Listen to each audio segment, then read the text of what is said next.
Bismillahirrahmanirrahim. Assalamualaikum warahmatullahi wabarakatuh. Alhamdulillahi rabbil alamin. Wabihi nasta'inuhu ala umurid dunya waddin. Asyhadu an la ilaha illallah wahdahu la syarikalah. Wa asyhadu anna Muhammadan abduhu wa rasuluh. Allahumma salli wa sallim ala nabiyyina Muhammad amma ba'du. Jamaah hadirin hadirat kaum muslimin muslimat rahimani wa rahimakumullah. Segala puji bagi Allah kita panjatkan sebagai salah satu wujud syukur kita.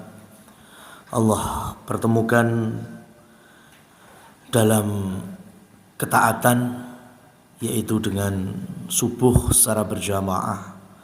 Kemudian kita lanjutkan dengan majlis ta'lim, majlis sirah Nabi Muhammad SAW.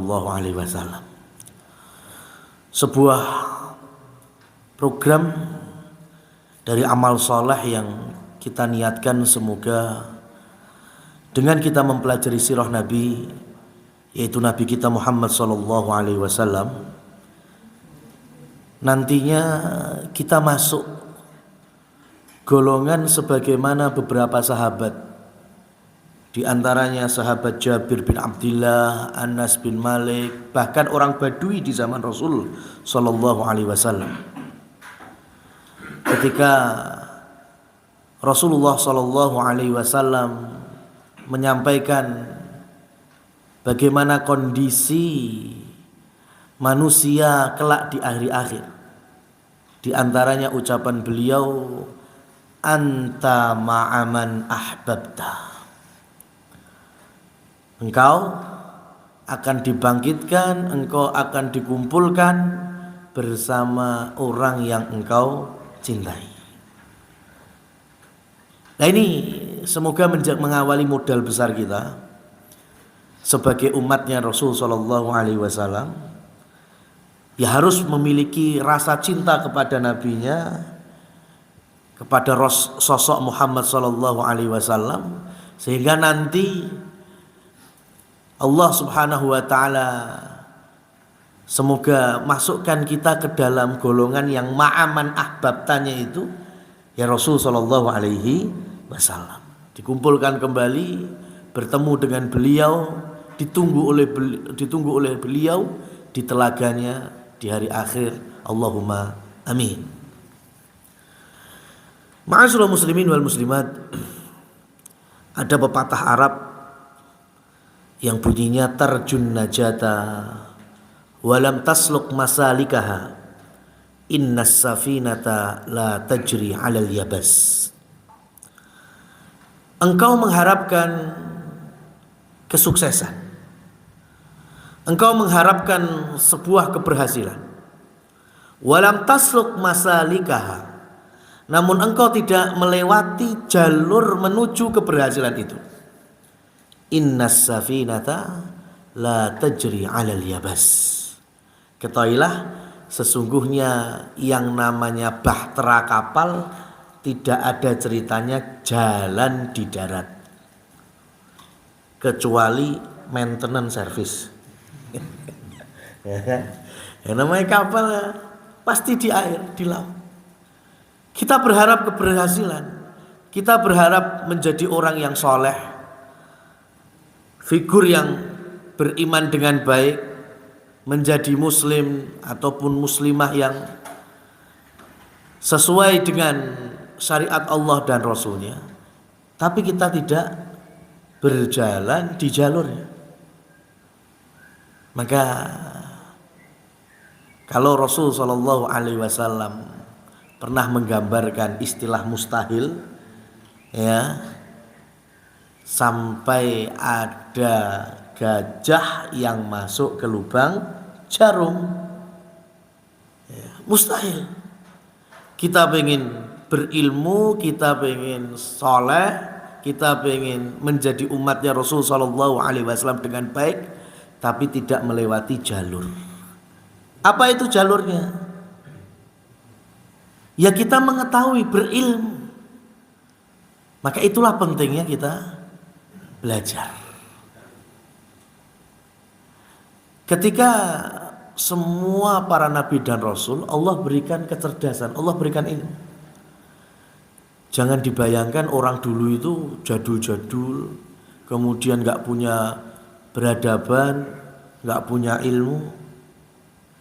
Manusia yang pertama Allah ciptakan, Adam, itu setelah Allah ciptakan, dalam Al-Baqarah disebutkan wa 'allama Adamal asma'a kullaha. Allah berikan ilmu terhadap Nabi Adam. Nabi Adam itu cerdas sekali, pintar sekali. Bahkan apa yang kita ketahui hari ini, kecerdasan yang ada pada kita hari ini, itu bagian dari ilmu yang Allah berikan kepada Nabi Adam. Ketika Rasul Shallallahu Alaihi Wasallam, yang ini menjadi apa ya istilahnya, pembuka dari setiap nyaris banyak karya-karya ulama, yaitu dengan menukil satu hadis. Ya, yang mana tema kita di surah Nabi sudah mulai di tema ini, yaitu hadis innamal a'malu binniyat. Familiar sekali. Sesungguhnya setiap perbuatan tergantung niatnya. Wa innamal likulli imri'in ma nawa. Terus kemudian ada lanjutannya itu, faman kanat hijratuhu lidunya aw imra'atun yankihuha. Ini kan contoh gambaran ikhlas enggaknya niat itu kan.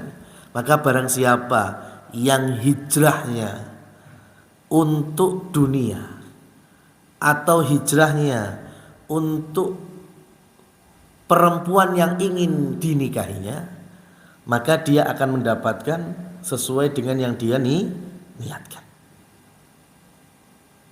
Nah, ini hadis bukan semata-mata Rasul Shallallahu Alaihi Wasallam sampaikan begitu saja, karena ada yang melatar belakang. Jadi ketika mulai ada syariat hijrah, pindah dari Mekah ke Madinah, itu ada seorang wanita muslimah namanya Ummu Qais. Di mana Ummu Qais ini baru saja dilamar sama seorang laki-laki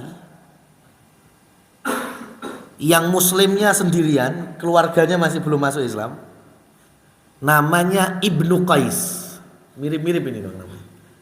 Jadi dia ngelamar perempuan namanya Ummu Qais. Ini keluarga besarnya sudah masuk Islam. Tapi kalau laki-lakinya Ibnu Qais, ini rumahnya, keluarganya masih banyak yang kafir. Dia baru saja ngelamar Ummu Qais.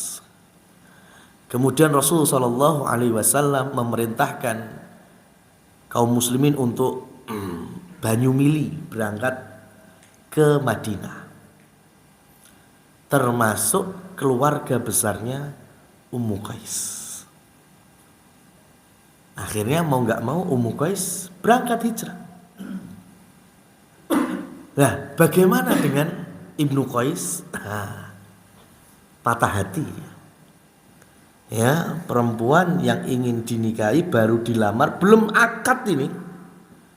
Lah kok wis budal ke Madinah. Maka dia bersikeras, gimana caranya saya harus cepat nyusul. Ya, bagaimana saya harus gendang nikahi Ummu Qais.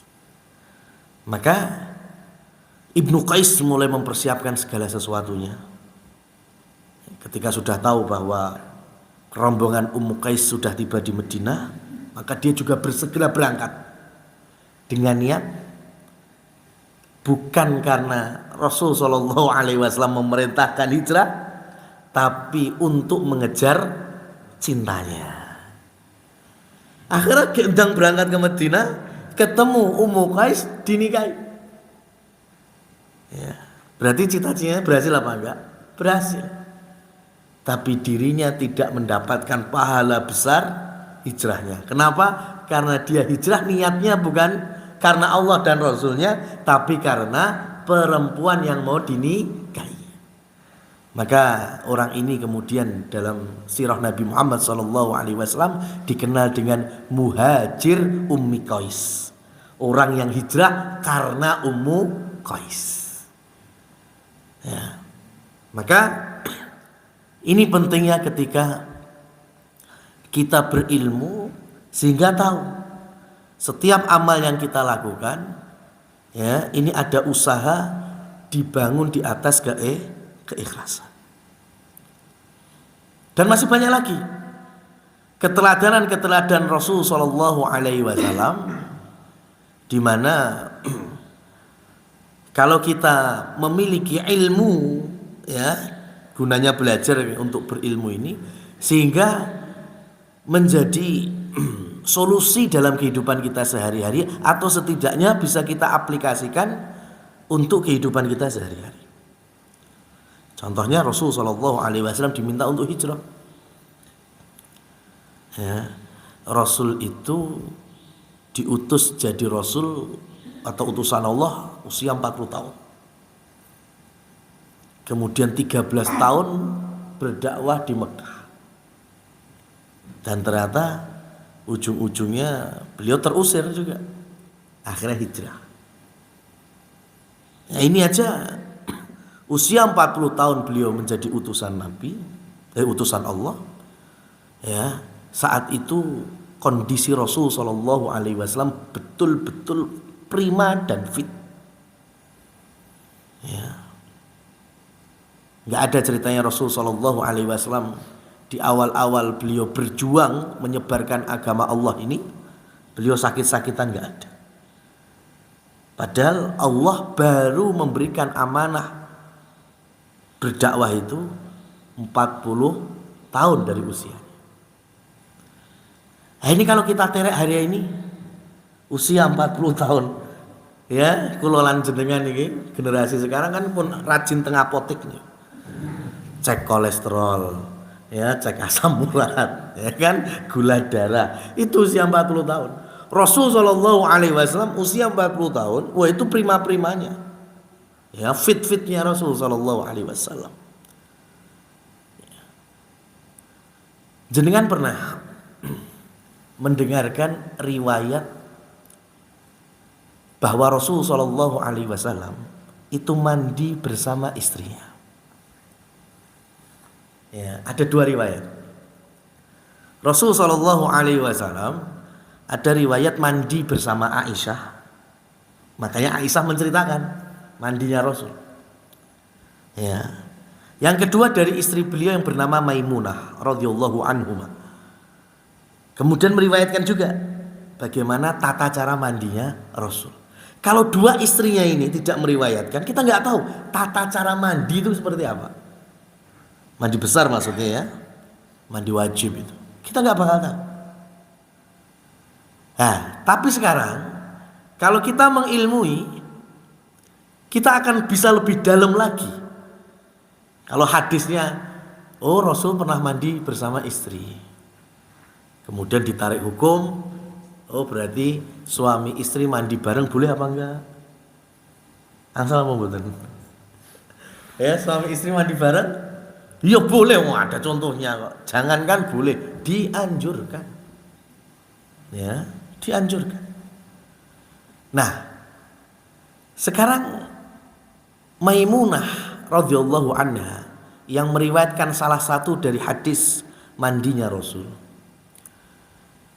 adalah wanita yang dinikahi Rasulullah Shallallahu Alaihi Wasallam yang paling akhir. Terakhir istri Rasul atau perempuan yang dinikahi oleh Rasul Shallallahu Alaihi Wasallam itu Maimunah pada tahun 7 Hijriah. Ya, itu pernikahan Rasul terakhir. Habis itu Rasul nggak nikah lagi sampai beliau wafat. Nah, sekarang hitung-hitungan usia lagi. Rasul Shallallahu Alaihi Wasallam 40 tahun, dakwah 13 tahun di Mekah, berarti 53 tahun. Kemudian hijrah ke Madinah, 7 tahun di Madinah, berarti kan tahun 7 Hijriyah. Usia Rasul berapa? 60 tahun. 60 tahun Rasul Shallallahu Alaihi Wasallam menikahi Maimunah. Dan setelah menikahi Maimunah, ada riwayat Rasul mandi bareng Maimunah di usia Rasul 60 tahun. Ayo sekarang yang usia 50 tahun aja masih pernah mandi bareng istri apa enggak? Ya kan? Rasul itu usia 60 tahun masih mau romantisan mandi bareng dengan istrinya. Hari ini mungkin yang 50 tahun, 55 tahun atau mungkin di bawah itu aja. Halah Ustaz, wis ora kober. Ya kan? Wis tuwek padha tuweke. Ya, tapi aplikasi sirah Nabi Muhammad SAW nggak seperti itu. Rasul terus memberikan perhatian sampai dalam masalah mandi bareng bersama istrinya. Nah, contoh lain lagi. Ada hadis-hadis bagaimana Rasul SAW berkunjung kepada Abu Bakar bersama Aisyah. Berarti konteksnya Rasul sebagai seorang suami bersama istrinya berkunjung kepada rumahnya mertua, karena Abu Bakar ayah dari Aisyah. Terkadang Rasul SAW diajak oleh Aisyah berkunjung ke rumah saudarinya Aisyah yang bernama Asma binti Abu Bakar. Dan nanti kita akan dapati riwayat-riwayat bagaimana cara Abu Bakar menjamu Rasul, cara Asma menjamu Rasul, dan kita akan tahu ternyata baik Abu Bakar maupun Asma kalau datang Nabi SAW bersama Aisyah, itu Abu Bakar menjamukan 1 gelas untuk mereka. Asma juga ketika Rasul datang bersama saudarinya Aisyah, itu disuguhni yo 1 gelas. Ini bukan perkara mereka pelit, enggak. Karena Abu Bakar dan Asma radhiyallahu anhuma mereka sangat kenal bahwa Nabi itu pasti ya baik makan atau minum itu pasti satu wadah bersama Aisyah. Minum ya cuma 1 gelas berdua, makan ya 1 piring berdua. Makanya disuguhne 1 gelas. Ya. Dan banyak sekali riwayat yang ketika sudah disuguhi minum, Rasul pasti minta Aisyah minum duluan. Kemudian Rasul mencari di tempat mana bibirnya Aisyah tadi. Kemudian beliau minum di bekas bibirnya Aisyah tadi. Nah, ini kan sirah Nabi. Nah, ini kan prakteknya jadi gampang toh, Mas. Ya kan? Ya, cari bekasnya istrinya tadi sebelah timur. Oh neng ini diputer balik. Jebule diputer. Ya piye carane ben ora kena dipete. Nah, itu orang zaman sekarang. Ya. Maka ini kalau kita mengilmui akhirnya bisa kita rasakan itu. Coba Pak dipraktekkan. Ya, tapi tadi nyontoh Nabi dengan keikhlasan biar dapat pahala. Ya, jangan nanti ketika mumpung perainan nih ngejak istri makan siang di luar. Wah, pesennya es teh 1. Kata istrinya romantis Mas, ora ngirit. Nah, ini beda ceritanya. Jebule 1 gelas ben ngirit. Nah, jamaah yang dirahmati Allah Subhanahu wa taala. Itulah keistimewaan ketika pembelajaran atau kajian sirah Nabi Muhammad SAW dan yang lainnya, ya itu bisa kita dalami serta kita terapkan. Itulah yang dalam istilah lainnya ilmun yuntafa'u bihi, ilmu yang bermanfaat. Nabi Nuh alaihi salam, Nabi Hud, Nabi Sulaiman, Nabi Ibrahim, semuanya, ya semuanya, Allah subhanahu wa ta'ala turunkan setiap mereka dengan kondisi penyakit masyarakat yang beda-beda. Nabi Nuh Allah turunkan dengan kondisi masyarakat musyrik, menyekutukan Allah. Mereka kenal Allah, tapi mereka membuat berhala-berhala yang disandingkan dengan Allah Subhanahu wa taala. Untuk memudahkan mereka semakin dekat dengan Allah. Mereka tahu Allah ada di atas. Ya, tapi untuk memudahkan biar Allah mengetahui, mendengar, maka dibikin berhala-berhala dari orang-orang yang soleh yang telah meninggal, kemudian mereka sembah. Allah turunkan Nabi Nuh dalam kondisi seperti itu. Ya. Dan itu lama beliau berdakwah, 1000 kurang 50 tahun, 950 tahun. Yang beliau sendiri menggambarkan dakwahnya dalam surat Nuh, da'autu qaumi lailaw wa nahara. Aku mendakwai umatku siang dan malam. Balasannya dari umatnya seperti apa? Di antara mereka yadha'u aydihim fi udhunihim, mereka meletakkan jari jemarinya kedua telinganya. Bayangkan, ya, Nabi Nuh ceramah ngini masyarakat itu. Itu sebagian. Sebagian lagi kaumnya Nabi Nuh itu sudah mengenal penutup kepala, sorban atau semisalnya gitu. Jadi ketika Nabi Nuh berdakwah siang malam, mereka copot sorbannya untuk menutupi telinga dan wajah mereka. Jadi Nabi Nuh berdakwah itu malah ngomongin, ngomongin itu orang rumus, karepmu ngomong dhewe gitu. Kurang ajar banget. Bahkan kalau kita membuka tafsir Ar-Razi, kita lebih ngenes lagi melihat bagaimana nasibnya Nabi Nuh berdakwah. Di dalam tafsir Ar-Razi disebutkan bahwa Nabi Nuh alaihissalam dalam sehari semalam itu pingsan 5 kali.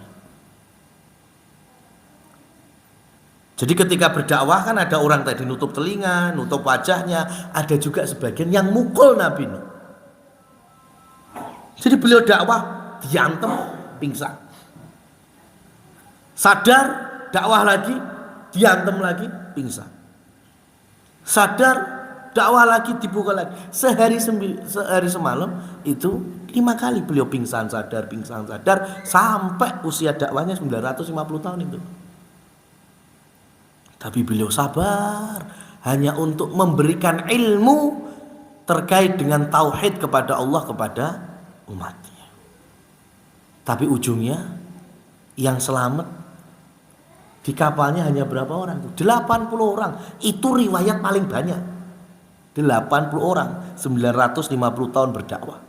Riwayat yang paling sedikit, dan ini juga banyak yang dibawa oleh para ulama, Nabi Nuh itu 950 tahun, yang ikut di kapal beliau itu cuma 8 orang.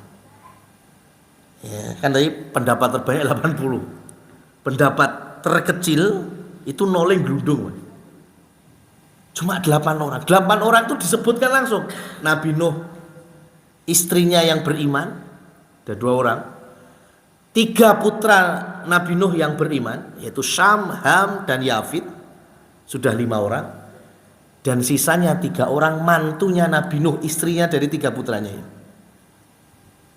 Ini kan ceritanya 150 tahun dakwah, ya, yang menjawab dakwah beliau, yang beriman dengan dakwah beliau, ngomong saumah loh mas. Padahal itu 950 tahun berdakwah. Ada lagi yang meriwayatkan 12 orang, berarti 8 ini tadi plus 4. 4-nya siapa? Ya orang masyarakat dari umatnya Nabi Nuh.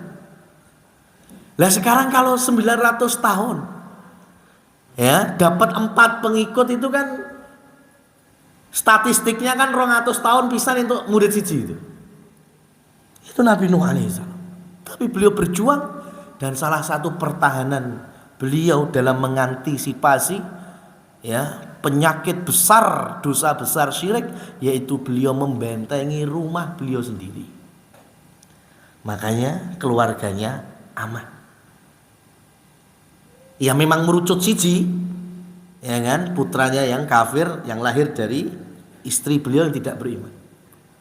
Tapi yang lainnya semuanya termasuk orang-orang yang beriman. Allah turunkan Nabi Lut di suatu kaum yang kaumnya bukan orang yang nggak tahu Allah, tahu Allah. Tapi permasalahan besar umatnya Nabi Lut adalah umatnya melakukan dosa penyimpangan seksual. Maka di antara dakwah Nabi Lut bagaimana membentengi rumah ya jangan sampai terkontaminasi dari luar tersebut. Makanya istri Nabi Lut tetap normal. Hasrat syahwatnya tetap ke suami yaitu Nabi Lut. Nabi Lut punya 2 putri cantik-cantik. 2 putrinya juga nggak punya penyakit cinta sejenis. Berarti keberhasilan Nabi Lut dalam membentengi rumah ya beliau sendiri itu benar. Dan seluruh para nabi dan rasul seperti itu. Mungkin umatnya ujung-ujungnya Allah azab. Ya, tapi setidaknya mungkin ada sebagian dari para nabi istrinya memang ada yang Allah azab atau anaknya yang Allah azab, tapi itu sebagian kecil aja. Rata-rata para nabi dan rasul sukses di dalam membentengi rumah mereka dari kontaminasi penyakit-penyakit yang menjadi ikon dari penyimpangan masyarakatnya. Nah ini juga yang ada pada Rasul Shallallahu Alaihi Wasallam dan para sahabat. Ketika di Mekah, ya kayaknya susah untuk dirubah, malah mendapatkan perlawanan terus. Dijaga sahabat-sahabatnya jangan sampai terkontaminasi lagi. Akhirnya muncullah syariat hijrah. Salah satu benteng supaya tidak terkontaminasi. Mumpung di Madinah sudah ada tempat yang orang-orang siap menerima mereka. Lah hari ini juga bisa kita praktekkan. Kalau kita pengen ya membentengi setidaknya rumah kita. Ya. Kalau dalam Al-Quran disebutkan inna auhanal buyut la baitul ankabut. Rumah yang paling ringkih itu adalah sarang laba-laba. Ya. Meskipun kata ilmu pengetahuannya materialnya material terkuat. Ya, karena masalahnya bukan materialnya itu saja, tapi kualitas penghuninya. Orang Barat biarkan, mereka nggak punya sosok pahlawan. Mereka nggak punya uswatun hasanah. Mereka nggak punya suri tauladan. Beda dengan kita. Kita punya para nabi, para rasul, kita punya para sahabat. Sehingga ketika orang Barat iri dengan kita, punya banyak suri tauladan, akhirnya mereka gawe pahlawan dewi-dewi, menciptakan superhero dewi-dewi. Ya, termasuk diantaranya Spiderman. Ya kan? Yang jari ini punya kekuatan jaring laba-labanya untuk membela kebenaran, membasmi kejahatan. Ya itu contohnya, karena ilmu pengetahuan seperti itu. Kualitas jaring laba-laba kayak besi dan baja. Tapi Al-Quran menyebutkan rumah yang paling ringkih sarang laba-laba. Kenapa? Karena bukan hanya sebatas materialnya, kualitas orang di dalamnya. Ketika laba-laba betina membuat sarangnya itu untuk menarik si jantannya. Bagaimana si jantan bisa masuk, kemudian mereka bereproduksi. Ya. Ketika sudah selesai bereproduksi, si betina akhirnya bunting, mulai ngendok gitu. Maka jantan laba-laba mulai keluar dari sarangnya. dan tidak akan pernah kembali lagi. Wis pokoknya keluyuran ate ulian. Jadi kalau antum hari ini melihat ada laba-laba keluyuran itu bisa dipastikan laba-laba jantan. Ya, karena laba-laba jantan ranate bali omah. Kenapa? Karena kalau bali omah pasti dimakan oleh betinanya. Begitu juga ketika telur itu netes, anak-anak laba-laba akan memakan induknya. Karena ini gizi dan suplemen terbaik untuk anak laba-laba. Bayangkan rumah yang isinya seperti ini. Tidak ada ilmu, tidak ada pengetahuan tentang hak dan kewajiban dan seterusnya. Maka ketika Allah Subhanahu wa taala di dalam surat Al-Kahfi mengkisahkan perjalanan Raja Dzulqarnain, yang Imam Ibnu Taimiyah menyebutkan bahwa ahsanul qasas lil muluki Dzulqarnain, sebaik-baik kisah pemimpin, kisah raja adalah kisahnya Dzulqarnain. Kenapa? Karena Dzulqarnain itu raja yang masyarakatnya macam-macam. Di dalam surat Al-Kahfi setidaknya 3 perjalanannya Dzulqarnain sepanjang 120 tahun. Ya, itu kelilingnya saja. Kalau hari ini blusuane itu 120 tahun. Pertama jalan ke arah barat, yang kedua jalan ke arah timur, yang ketiga jalan ke arah ngalor. Ya. Ke arah barat sampai ke tempat terbenamnya matahari, yang ketika matahari terbenam ada air yang berwarna hitam-hitam. Itu sampai ahli tafsir sampai sekarang bingung itu. Yang dimaksud hitam-hitam air itu apa? Apakah minyak, batu bara, wilayah seperti itu? Wallahu a'lam. Kita nggak bisa memastikan. Isinya di bagian barat itu masyarakat yang tidak beriman. Tapi masih masuk wilayah Dzulqarnain. Ke timur lagi sampai ke tempat yang matahari menyinari wilayah tersebut dan penghuninya gak pakai baju, ya, telanjang. Nah, ini masyarakat yang lain lagi, sing sebelah kulon kafir, sebelah etan rakatoan, ya kan? Nah, ini modelnya macam-macam.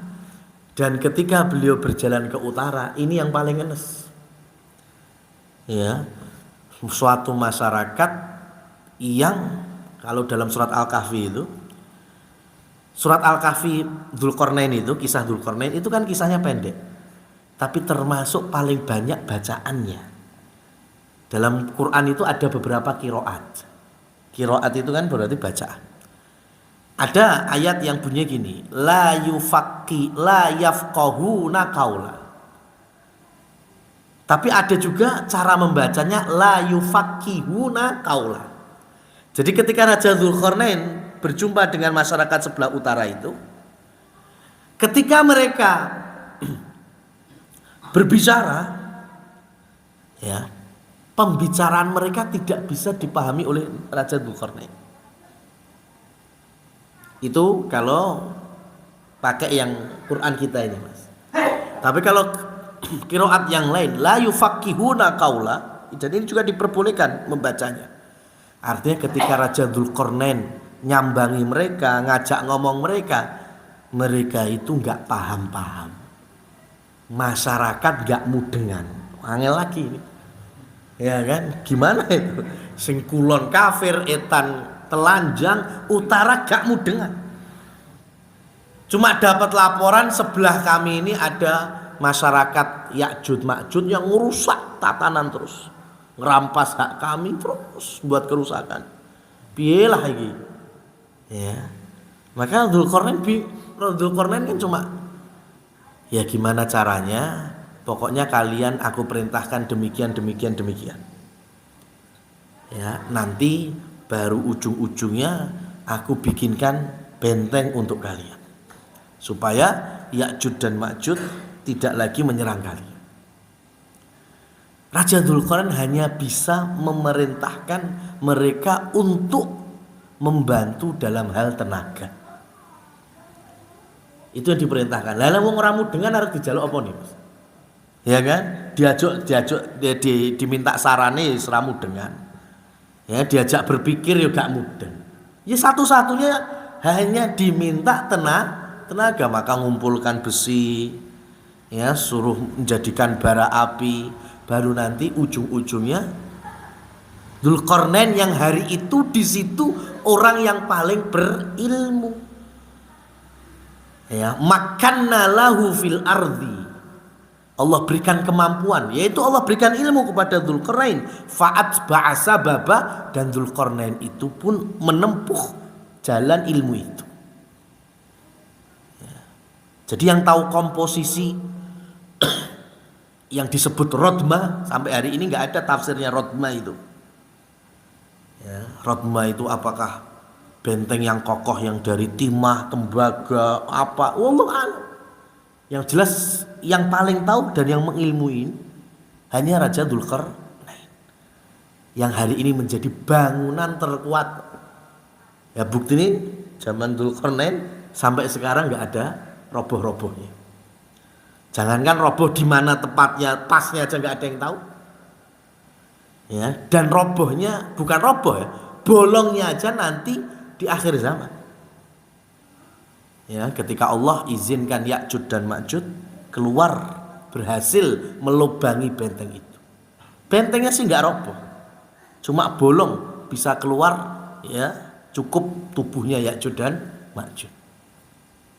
Nah ini jamaah yang dirahmati Allah Subhanahu wa ta'ala. Sehingga ketika Nabi itu sudah mendapatkan laporan bagaimana kondisi Madinah yang stabil, masyarakatnya sudah menerima Islam, sehingga sebagian muhajirin sudah bisa berangkat ke sana. Sampai di suatu hari 4 hari sebelum habis bulan Safar. Berarti tanggal berapa? 4 hari sebelum habis bulan Safar. Ya kurang lebih tanggal 27 ya. Ya 26 seperti itu. Di suatu waktu pagi. Ya, di waktu duha. Di Darun Nadwah. Ya masih di sekitar Masjidil Haram. Tokoh-tokoh Quraisy mereka rapat. Semua berkumpul. Dari Bani Mahzumnya ada Abu Jahal. Kemudian nanti ada Umayyah bin Khalaf, ada Walid bin Mughirah. Kemudian dari pinggiran-pinggiran Mekah saja, ya suku-suku yang selain Quraisy saja diundang. Yang schedule-nya rapatnya itu ketika mereka sudah tahu muslimin mulai bergerak meninggalkan Mekah, mereka bingung. Maka agenda rapatnya apa yang harus kita lakukan untuk Muhammad. Ya, jadi masyarakat kafir Quraisy Mekah itu ya rodok membingungin. Muslimin kalau di Mekah mereka siksa. Ya toh? Mereka siksa, mereka hina, mereka lecehkan. Tapi ketika mereka kabur, yo gak oleh, aneh toh Mas. Yang jaluknya apa? Ya, tinggal di Mekah mereka habisi itu. Tapi ketika mereka kaum musliminnya pindah, mereka juga nggak ridhoi. Katanya kalau tinggal di situ, yang penting nggak ngurusi agama mereka, ya, nggak mencederai berhala-berhala mereka. Ya makanya kan harus pindah wae aku. Tapi ora oleh, gitu. Angel. Akhirnya ada rapat itu. Tiba-tiba datang seorang sosok tua. Ya, sudah ubanan tapi perawakannya masih bagus. Ketika datang ditanya, engkau siapa? Kakek tua ini menjawab, aku datang dari Najd. Najd itu berarti wilayah timur. Hari ini masuk wilayah Riyadh itu. Duduk juga. Dia sebutkan saat itu dengan memakai nama Suraqah. Saya Suraqah, saya datang dari Najd. Saya ikut undangan rapat ini. Akhirnya dibukalah rapat ini. Intinya ya langsung diflorkan ke para tokoh-tokoh Arab. Apa yang harus kita lakukan untuk Muhammad? Ada yang angkat tangan.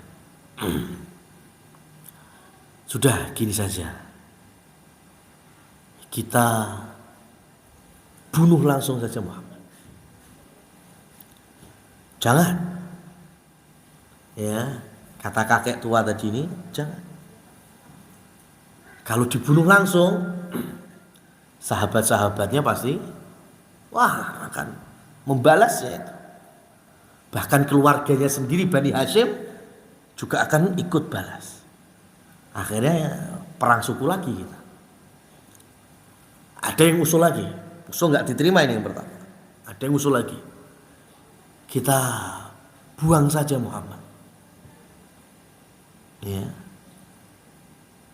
Kata kakek tua tadi, jangan.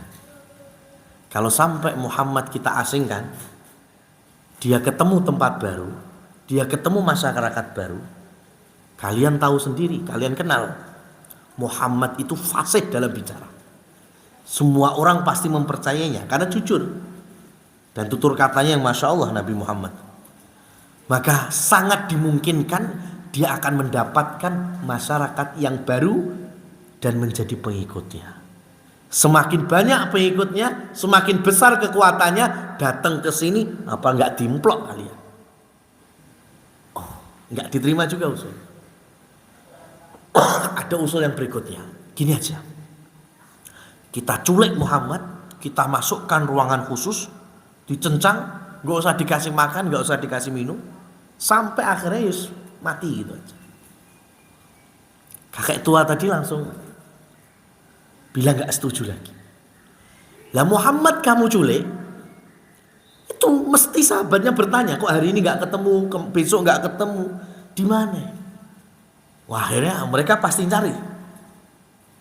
Dan kalau ketemu, hasilnya kayak yang pertama tadi, mereka akan membalas, keluarga besar Bani Hashim juga akan memerangi kalian.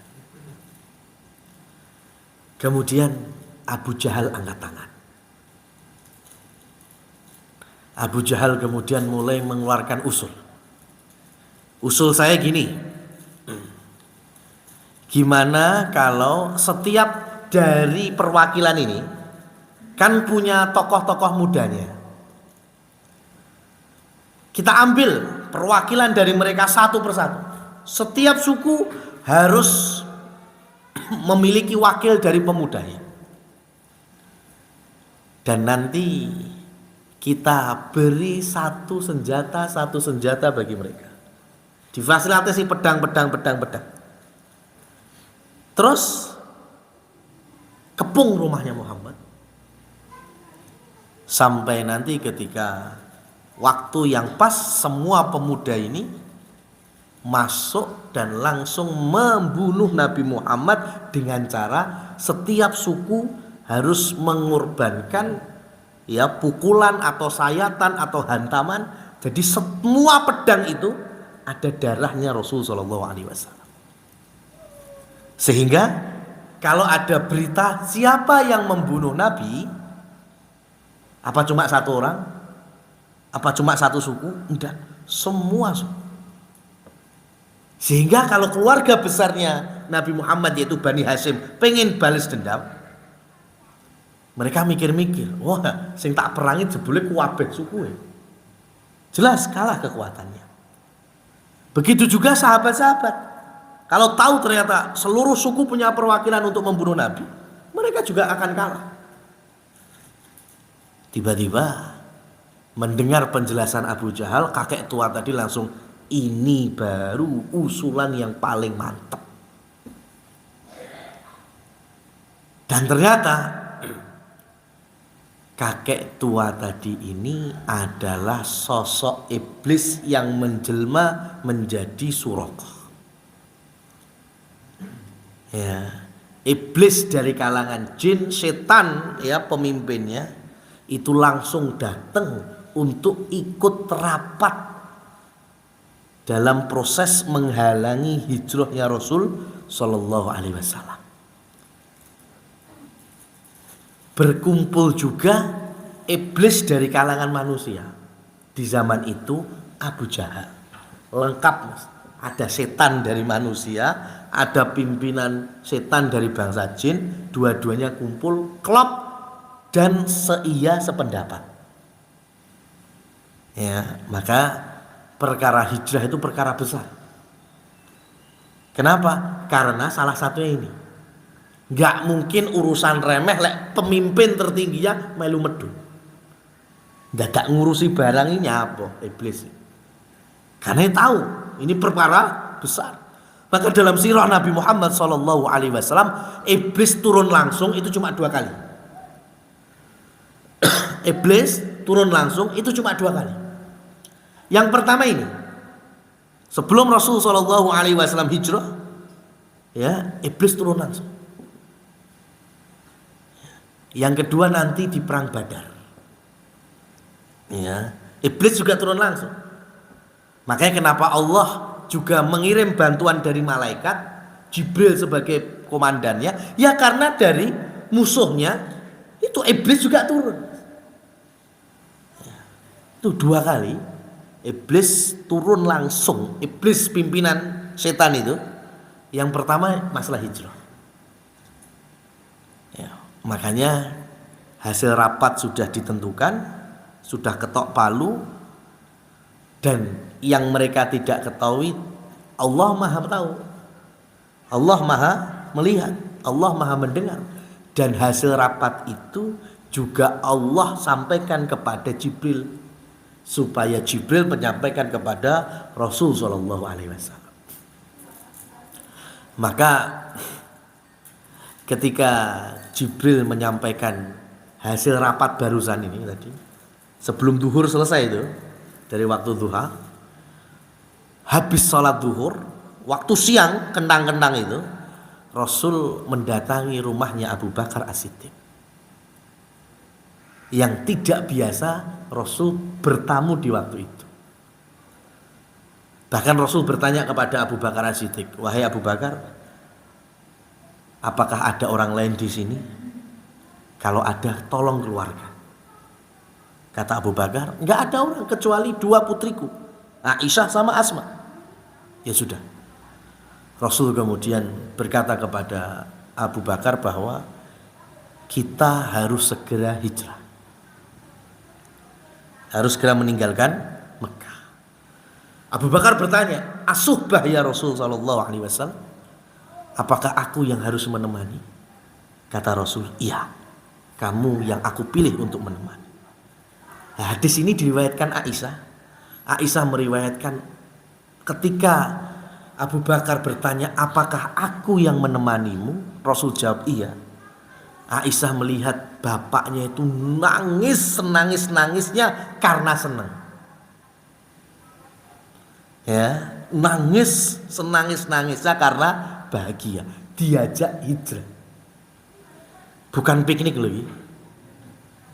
Ya kan? Bukan diajak tamasya loh. Diajak hijrah.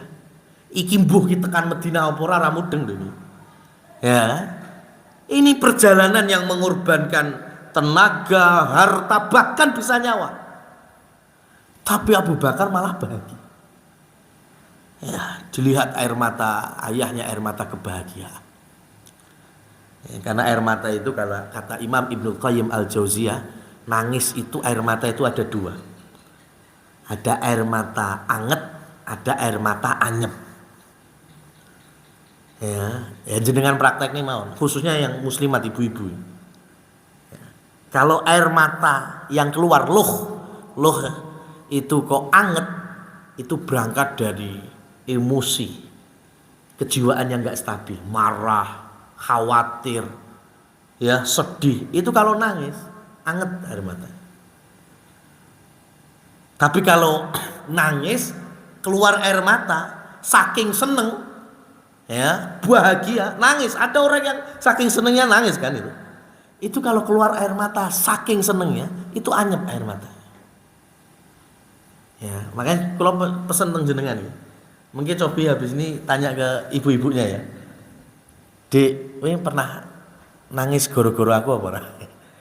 Sering, Mas. Anget po anyep. Seringnya sih anget. Nah itu. Nah, Abu Bakar As-Siddiq nangis saking senengnya. Sampai ternyata Abu Bakar bilang siap. Bahkan Abu Bakar telah menyiapkan 2 ekor unta. Ya, 2 ekor unta. Plus perbekalannya. Ya sudah. Disepakati nanti malam kita berangkat. Jadi hijrahnya Rasul Shallallahu Alaihi Wasallam itu tepatnya di akhir bulan Safar. Ya 3 hari sebelum selesainya bulan Safar, makanya nanti masuk Madinah, perjalanan Mekah Madinah hari itu standarnya itu 1 pekan, ya. Tapi Rasul Shallallahu Alaihi Wasallam pakai jalan tikus, bukan jalan umumnya, jadi lebih lama. Sehingga masuk Madinah itu sudah pekan kedua Rabiul Awal. Jadi hijrahnya Rasul Shallallahu Alaihi Wasallam, kalau kita mau flashback ya kaleidoskopnya itu ya 14 atau 15 abad dari hari ini. Karena kita hari ini ada di bulan Rabiul Awal. Hijrahnya Rasul itu di bulan Rabiul Awal sampai Madinahnya. Nah ini semua kitab sirah Nabi Muhammad tidak ada yang mengingkari hal ini. Ya, karena sahabat sangat apal, mereka saksi hidup kok hijrah itu sampai Rabiul Awal kok. Maka kalau hari ini ada pergantian tahun Islam, ya kan? Karena bulan pertama adalah Muharram kalender Hijriah. Kemudian pembahasannya hijrah Nabi nggak masuk, nggak nyambung. Karena Rasulullah SAW tidak ada sangkut pautnya hijrah di bulan Muharram. Jenengan diteni itu, ya kalau ada tahun baru Islam bulan Muharram mesti pembahasannya hijrah Nabi. Padahal hijrah Nabi itu Rabiul Awal, ya bukan Muharram. Ini disepakati oleh para ulama. Ditemani oleh Abu Bakar, ya masih di rumah saat itu Rasulullah SAW pulang. Dan selepas ini perjalanan bersama Abu Bakar itu betul-betul perjalanan 2 manusia yang mulia. Ya, bahkan Abu Bakar khawatir terus. Abu Bakar itu ada rasa ketakutan, tapi bukan untuk pribadi. Ketakutan Abu Bakar itu kalau ada apa-apa dengan Nabi Muhammad. Ya, tapi hari ini ya Allah takdirkan ada sebagian dari manusia yang membenci Abu Bakar. Ya, ada yang membenci Umar. Padahal ini 2 orang paling dekatnya Rasul Shallallahu Alaihi Wasallam. Maka kajian ini saya tutup ketika ada berita-berita yang setengah benar, atau bisa kita katakan benar secara sirahnya, tapi dipelintir. Nah itu seperti orang yang benci Abu Bakar, orang benci Umar. Contohnya dari kalangan Syiah. Ya, mereka membawa sirah Nabi Muhammad saat beliau wafat. Kalian tahu Nabi Muhammad wafat itu? Kalian tahu apa? Abu Bakar As-Siddiq Umar bin Khattab tidak ikut menguburkan Nabi Muhammad. Wah, kita kan langsung kaget. Bener apa ora ini? Bener apa ora ini? Dan jawabannya bener. Abu Bakar As-Siddiq Umar bin Khattab saat Rasul wafat nggak ada nguburin, nggak ada. Ini sirahnya bener. Tapi mereka akhirnya tambah lagi. Ngerti apa ora sekarang? Abu Bakar Umar terus lenggi. Mereka berdua ini mulai ngurusi jabatan. Ya kan, ngurusi seker-ekeran siapa yang berhak mengganti posisi Rasul. Kuwi sing diurusi. Masalah kekuasaan. Kowe ngerti apa ora? Sing ngurusi jenazah Rasul terus mulai dari wafat sampai nguburkan siapa? Ali bin Abi Thalib. Wah. Nah, itu mulai. Lihat. Ali yang ngurus. Karena Ali itu cinta dengan Rasul. Ahli baitnya Rasul.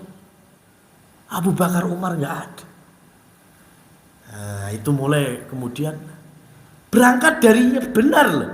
Abu Bakar dan Umar nggak ikut nguburin Rasul, tapi dipelintir sampai urusan eker-ekeran jabatan. Nah, ini jelas dusta. Abu Bakar Umar tidak nguburin Rasul, karena Rasul Shallallahu Alaihi Wasallam saat wafat, beliau wafat di rumah atau di kamar Aisyah radhiyallahu anha. Dan ketika beliau wafat sampai dikuburkan, jasad Nabi tidak pernah keluar rumah Aisyah. Jadi jasad Nabi itu tidak digotong ke masjid Nabi terus disolati bareng-bareng, enggak. Jasad Nabi tetap di rumah Aisyah. Dimandikan di situ, dikafani di situ sampai dikuburkan di situ. Sekarang jenengan pirsa, rumahnya Aisyah atau lebih tepatnya kamarnya Aisyah itu semana gedenya? Ya, Insya Allah sempit, nanti bisa di googling. Begitu sederhana. Bahkan mungkin saya bisa memastikan, ya, rumahnya Rasul Aisyah itu dengan tempat kediaman kita hari ini, yakin luwih jembar luwih apik omahe dhewe, Mas.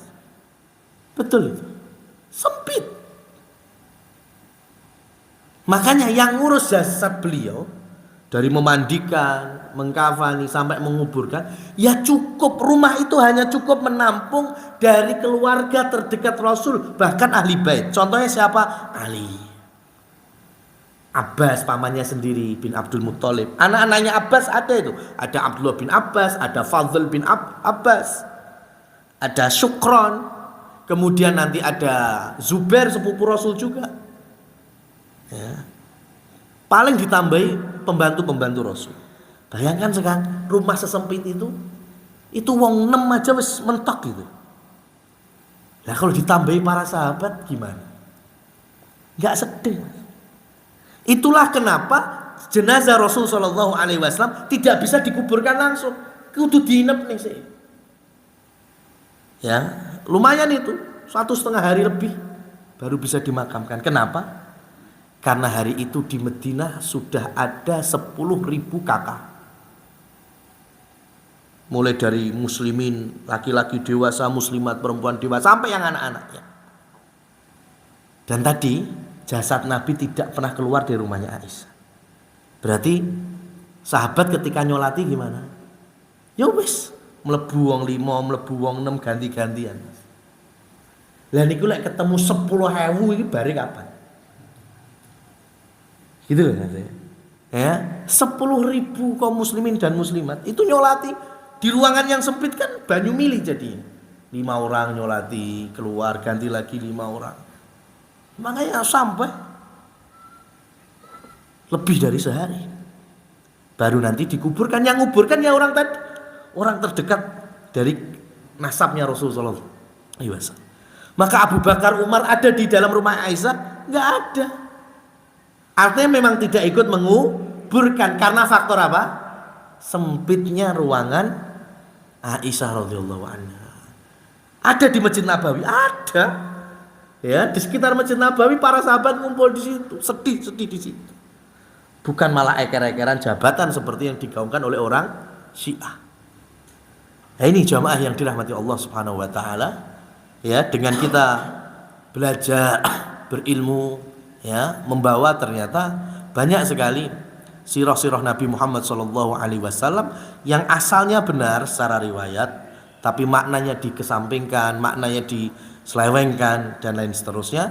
Dan semoga Allah Subhanahu wa taala memberikan kesabaran bagi kita semuanya untuk terus bisa istiqomah di dalam mengkaji sirah Nabi Muhammad sallallahu alaihi wasallam. Aqulu qouli hadza, aqulu ma tasma'un, fa subhanakallahumma wa bihamdika asyhadu an la ilaha illa anta astaghfiruka wa atubu ilaik. Wa akhiru da'wana anil hamdulillahi rabbil alamin. Billahi taufiq wal hidayah. Wassalamu alaikum warahmatullahi wabarakatuh.